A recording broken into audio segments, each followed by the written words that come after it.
PM Modi ने कई मुद्दों का यहां पर जिक्र किया है, जिनमें व्यापार और सुरक्षा प्रमुख रहे। साथ ही ऑस्ट्रेलिया को उन्होंने धन्यवाद भी दिया इतने जोरदार स्वागत के लिए। जी बिल्कुल, देखिए प्रधानमंत्री ने उन तमाम मुद्दों का जिक्र किया जिसको लेकर द्विपक्षीय बातचीत हुई है। एक अहम मुद्दा जो है वो भारतीय वो जो वहाँ मंदिरों पर हमला है, उस मुद्दे को प्रधानमंत्री ने भी उठाया और साथ ही साथ जो अलगाववादी ताकतें जो सिर उठाती रहती हैं उस मुद्दे को उठाया। और प्रधानमंत्री ने ये कहा कि इस मुद्दे पर ऑस्ट्रेलिया के पीएम की तरफ से एक साफ भरोसा मिला है कि इस तरह के तत्वों के खिलाफ कार्रवाई जो है वो होती रहेगी।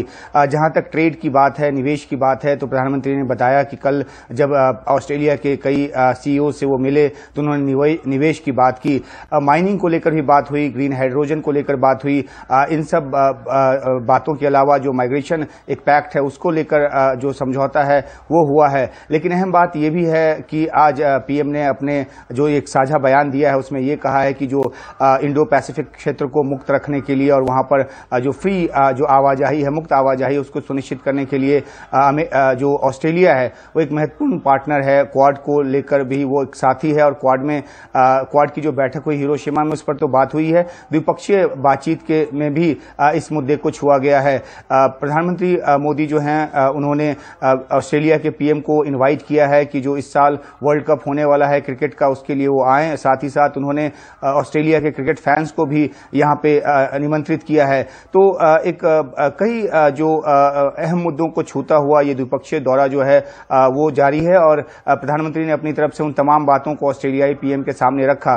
जाहिर सी बात है कि ये द्विपक्षीय बातचीत है, ऑस्ट्रेलिया की तरफ से भी अपनी बात रखी गई और जो ब्रिस्बेन में भारत जो है एक कॉन्सुलेट खोलने जा रहा है उसके एवज में बेंगलुरु में भी ऑस्ट्रेलिया का एक कॉन्सुलेट जो है वो खुलने जा रहा है। तो द्विपक्षीय रिश्तों को के लिहाज से, उसको आगे बढ़ाने के लिहाज से ये काफी अहम दौरा रहा है और इस बात की झलक जो है वो साझा बयान में दोनों ही प्रधानमंत्रियों की तरफ से जो पीएम ने दिया है और जो ऑस्ट्रेलिया पीएम की तरफ से दिया जा रहा है उसमें साफ तौर पे निकलकर सामने आई है।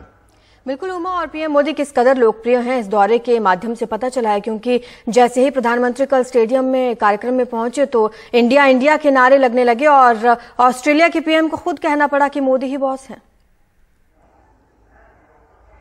जी बिल्कुल, और ये कल का जो प्रोग्राम था वो काफ़ी एक भव्य प्रोग्राम था।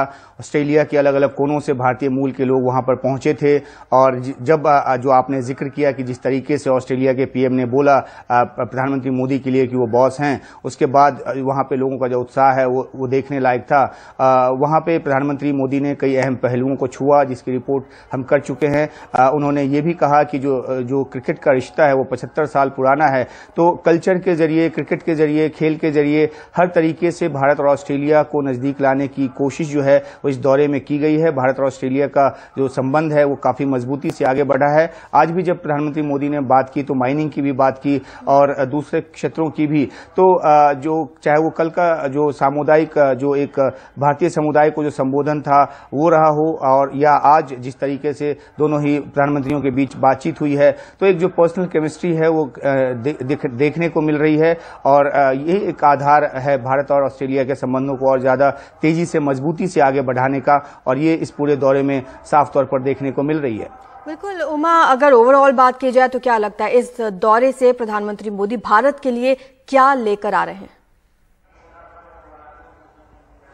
जी देखिए, जैसा कि साझा बयान में कहा गया है, दोनों ही जो ज्वाइंट प्रेस स्टेटमेंट दिया है उसमें कहा गया है जो निवेश को लेकर काफी बातचीत आगे बढ़ी है, ट्रेड जो है उसको बढ़ाने को लेकर बात आगे बढ़ी है।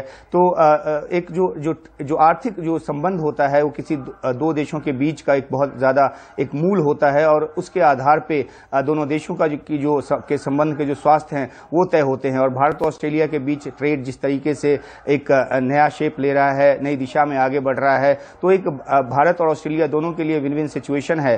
दूसरी अहम बात यह है कि जो जहां तक आवाजाही की बात है उसको लेकर भी जो समझौते हैं वो किए जा रहे हैं और सबसे बड़ी बात यह है कि भारत जो है वो ऑस्ट्रेलिया को एक रणनीतिक पार्टनर के तौर पे देखता है, खासतौर पे जहां तक जो एक ये प्रशांत क्षेत्र में जो एक उन्मुक्त व्यापार और आवाजाही की जो बात है उसको लेकर आपको याद होगा कि 2 दिन पहले ही पापुआ न्यू गिनी में जब प्रधानमंत्री थे तो उन्होंने वहां पे 14 देशों के साथ जो एक फोरम की बैठक की, उसमें भी उन देशों के साथ संबंधों को आगे बढ़ाने की बात की। और ये तमाम देश जो हैं वो और ऑस्ट्रेलिया, क्योंकि एक बहुत बड़ा देश है उस इलाके का, तो उसके साथ संबंधों को आगे बढ़ाने को लेकर भारत जो है जिस तरीके से लगातार प्रयासरत है। और प्रधानमंत्री का 2014 के बाद ये पहला दौरा है, यानी कि तकरीबन 9 साल के बाद प्रधानमंत्री वहां पे पहुंचे हैं। तो ये दिखाता है कि किस तरीके से इन संबंधों को आगे बढ़ाने की कोशिश है।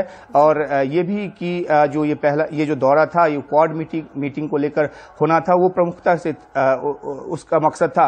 लेकिन जब क्वाड की मीटिंग जो है हिरोशिमा में होनी तय हो गई, अमेरिका के घरेलू वजहों की वजह से राष्ट्रपति बाइडेन जो है वो ऑस्ट्रेलिया के दौरे पे नहीं जा पाए, तो वो क्वाड की जो मीटिंग है हिरोशिमा में हो गई। लेकिन उसके बावजूद प्रधानमंत्री मोदी जो है वो प्रधानमंत्री अल्बेनीजी के निमंत्रण पर ऑस्ट्रेलिया गए और उन्होंने इस द्विपक्षीय बातचीत को आगे बढ़ाया। और जिस तरीके से उनको भारत आने के लिए इन्विटेशन दिया है, और G20 में सितंबर में जो कि शिखर वार्ता होनी है, तो उसके लिए भी जो प्रधानमंत्री ऑस्ट्रेलिया के वो भारत आएंगे। तो जिस तरह से एक्सचेंज हो रहा है, बातचीत हो रही है और संबंधों को नया आयाम देने की कोशिश की जा रही है, दोनों देशों के लिए विन विन सिचुएशन होगा।